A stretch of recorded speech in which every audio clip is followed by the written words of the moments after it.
शांति 4 दिसंबर 2025 बाबा के महावाक्य। मीठे बच्चे, तुम्हें अभी बाप द्वारा दिव्य दृष्टि मिली है। उस दिव्य दृष्टि से ही तुम आत्मा और परमात्मा को देख सकते हो। प्रश्न: ड्रामा के किस राज को समझने वाले कौन सी राय किसी को भी नहीं देंगे? उत्तर: जो समझते हैं कि ड्रामा में जो कुछ पास्ट हो गया वह फिर से एक्यूरेट रिपीट होगा, वह कभी किसी को भक्ति छोड़ने की राय नहीं देंगे। जब उनकी बुद्धि में ज्ञान अच्छी रीति बैठ जाएगा, समझेंगे हम आत्मा है, हमें बेहद के बाप से वर्षा लेना है। जब बेहद के बाप की पहचान हो जाएगी तो हद की बातें स्वतः खत्म हो जाएंगी। ओम शांति। अपनी आत्मा के स्वधर्म में बैठे हो। रूहानी बाप रूहानी बच्चों से पूछते हैं, क्योंकि यह तो बच्चे जानते हैं एक ही बेहद का बाप है जिसको रूह कहते हैं। सिर्फ उनको सुप्रीम कहा जाता है। सुप्रीम रूह या परम आत्मा कहते हैं। परमात्मा है जरूर, ऐसे नहीं कहेंगे कि परमात्मा है ही नहीं। परम आत्मा माना परमात्मा, यह भी समझाया गया है। मूंझना नहीं चाहिए, क्योंकि 5000 वर्ष पहले भी यह ज्ञान तुमने सुना था। आत्मा ही सुनती है ना। आत्मा बहुत छोटी सूक्ष्म है। इतना है जो इन आंखों से देखा नहीं जाता। ऐसा कोई मनुष्य नहीं होगा जिसने आत्मा को इन आंखों से देखा होगा।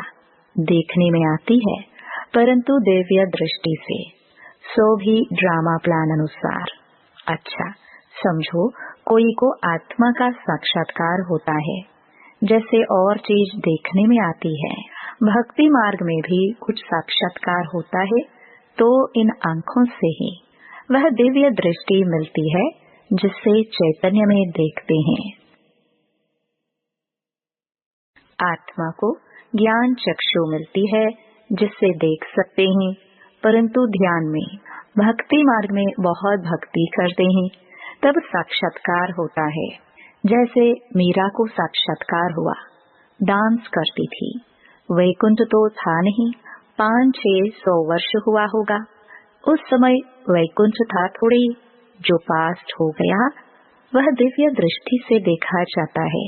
जब बहुत भक्ति करते करते एकदम भक्तमय हो जाते हैं तब दीदार होता है, परंतु उनसे मुक्ति नहीं मिलती।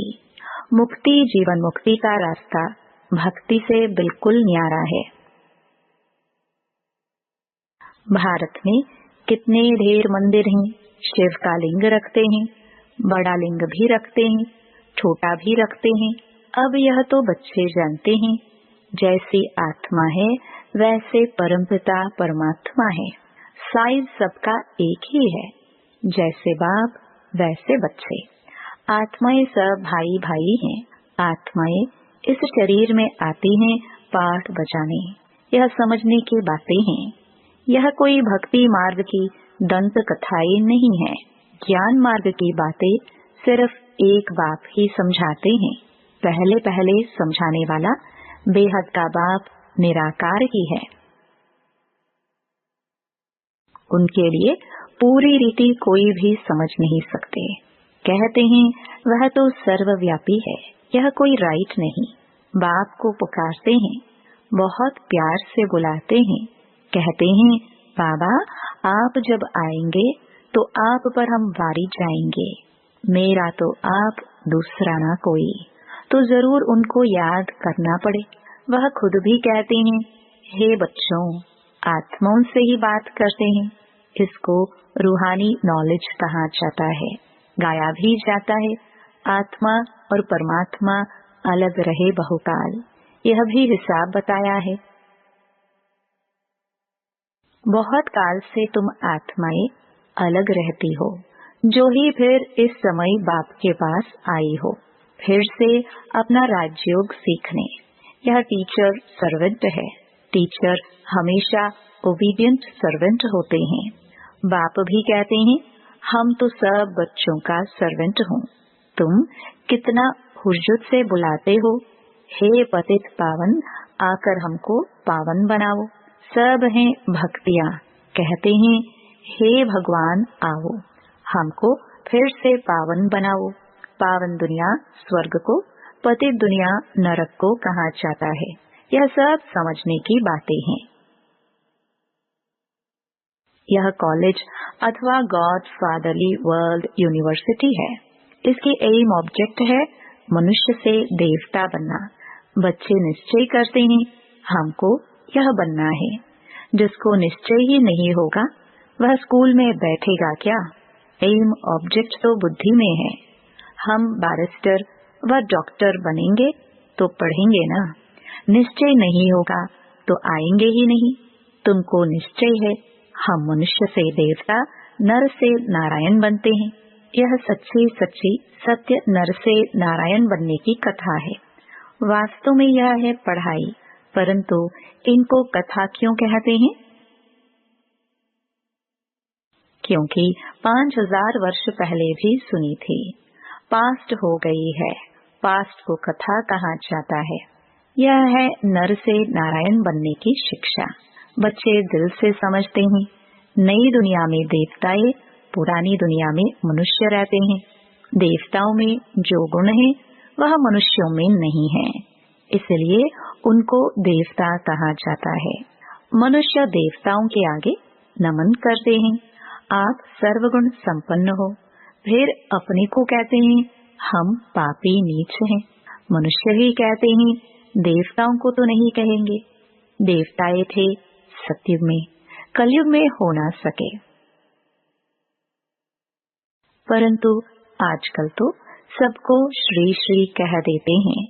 श्री माना श्रेष्ठ। सर्वश्रेष्ठ तो भगवान ही बना सकते हैं। श्रेष्ठ देवता सतयुग में थे।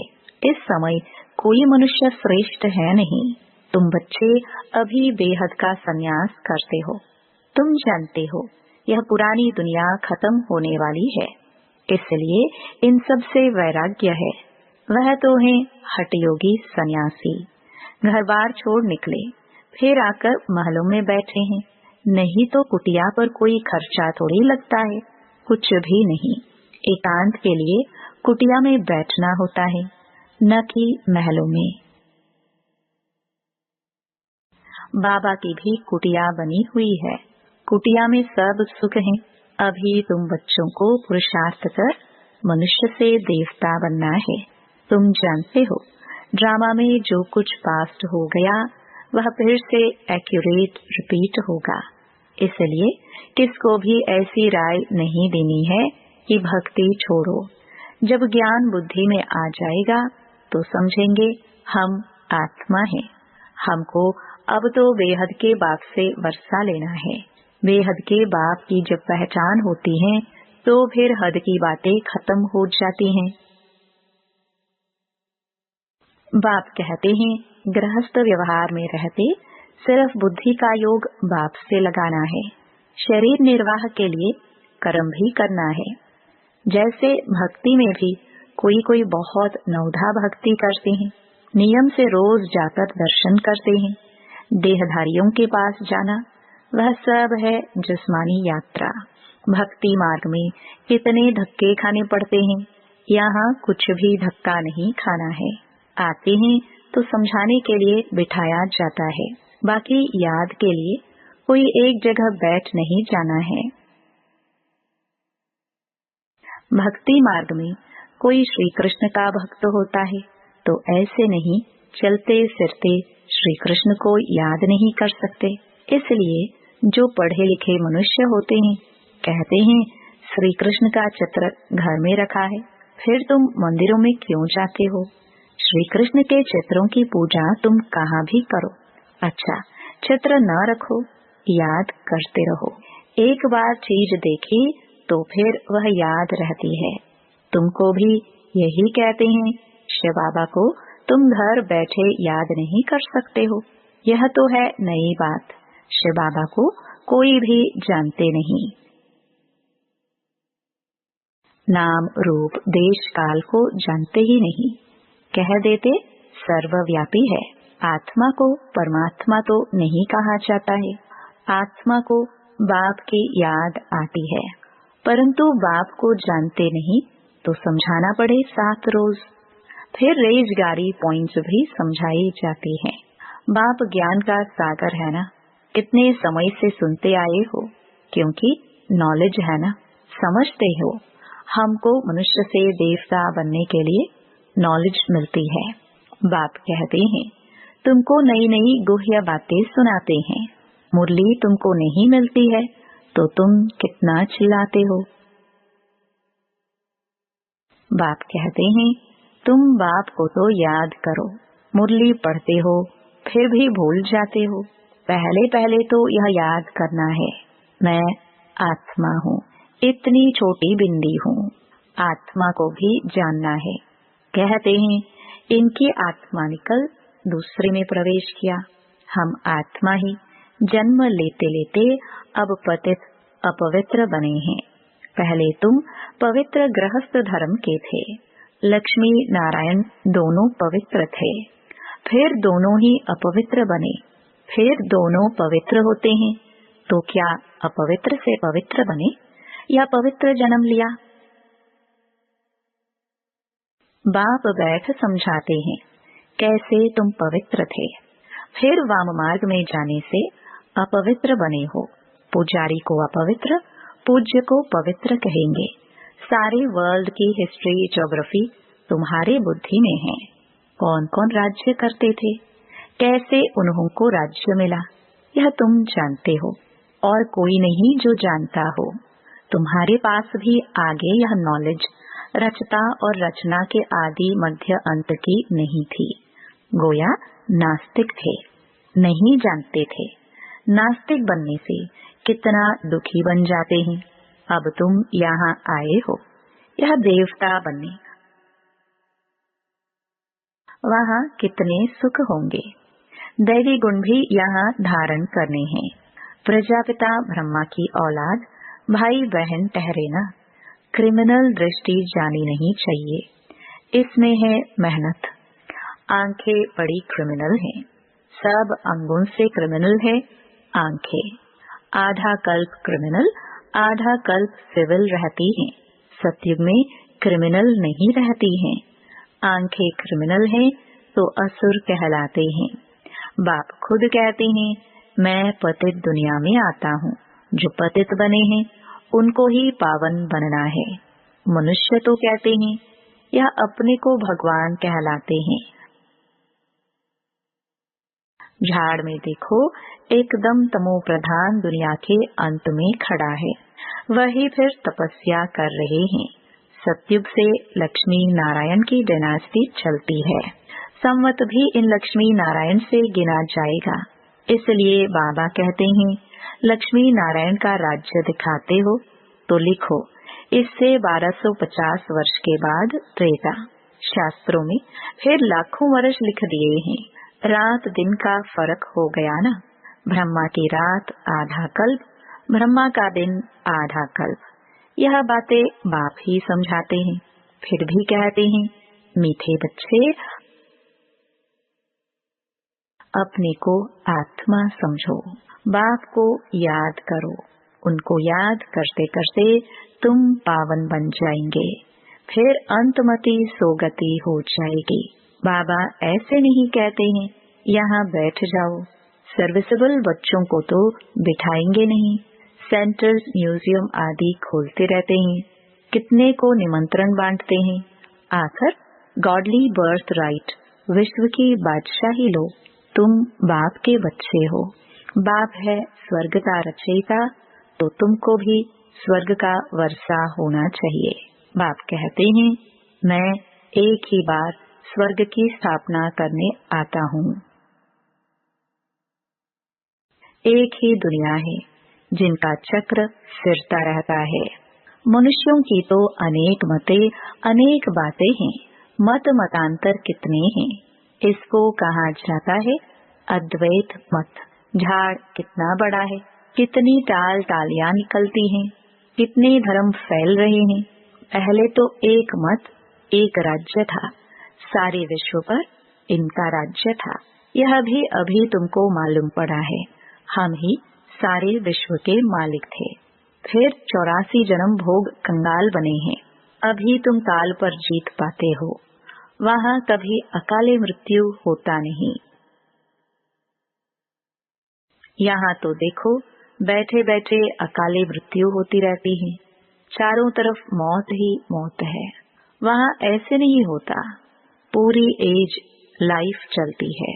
भारत में प्योरिटी, पीस, प्रॉस्पेरिटी थी। 150 वर्ष एवरेज आयु थी। अभी कितनी आयु रहती है? ईश्वर ने तुमको योग सिखाया तो तुमको योगेश्वर कहते हैं। वहाँ थोड़ी कहेंगे इस समय तुम योगेश्वर हो। तुमको ईश्वर राजयोग सिखा रहे हैं। फिर राजेश्वर बनना है। अभी तुम ज्ञानेश्वर हो, फिर राजेश्वर अर्थात राजाओं का राजा बनेंगे। अच्छा, मीठे मीठे सिखिलदे बच्चों प्रति माता पिता बाप दादा का याद प्यार और गुड मॉर्निंग। रूहानी बाप के रूहानी बच्चों को नमस्ते। धारणा के लिए मुख्य सार। पहला, आंखों को सिविल बनाने की मेहनत करनी है। बुद्धि में सदा रहे हम प्रजापिता ब्रह्मा के बच्चे, भाई बहन हैं, क्रिमिनल दृष्टि रख नहीं सकते। दूसरा, शरीर निर्वाह अर्थ कर्म करते, बुद्धि का योग एक बाप से लगाना है। हद की सब बातें छोड़ बेहद के बाप को याद करना है। बेहद का सन्यासी बनना है। वरदान, बाबा शब्द की स्मृति से कारण को निवारण में परिवर्तन करने वाले सदा अचल अडोल भव। कोई भी परिस्थिति जो भल हलचल वाली हो, लेकिन बाबा कहाँ और अचल बने। जब परिस्थितियों के चिंतन में चले जाते हो तो मुश्किल का अनुभव होता है। अगर कारण के बजाय निवारण में चले जाओ तो कारण ही निवारण बन जाए। क्योंकि मास्टर सर्वशक्तिमान ब्राह्मणों के आगे परिस्थितियां चीमटी समान भी नहीं। सिर्फ क्या हुआ, क्यों हुआ यह सोचने के बजाय जो हुआ उसमें कल्याण भरा हुआ है, सेवा समाई हुई है। भल रूप सरकमस्टेंस का हो, लेकिन समाई सेवा है। इस रूप से देखेंगे तो सदा अचल अडोल रहेंगे। स्लोगन, एक बाप के प्रभाव में रहने वाले किसी भी आत्मा के प्रभाव में आ नहीं सकते। अव्यक्त इशारे। अब संपन्न व कर्मातीत बनने की धून लगाओ। कर्मातीत स्थिति को प्राप्त करने के लिए सदा साक्षी बन कार्य करो। साक्षी अर्थात सदा न्यारी और प्यारी स्थिति में रह कर्म करने वाली अलौकिक आत्मा हूँ। अलौकिक अनुभूति करने वाली अलौकिक जीवन, श्रेष्ठ जीवन वाली आत्मा हूँ। यह नशा रहे। कर्म करते यही अभ्यास बढ़ाते रहो तो कर्मातीत स्थिति को प्राप्त कर लेंगे। ओम शांति।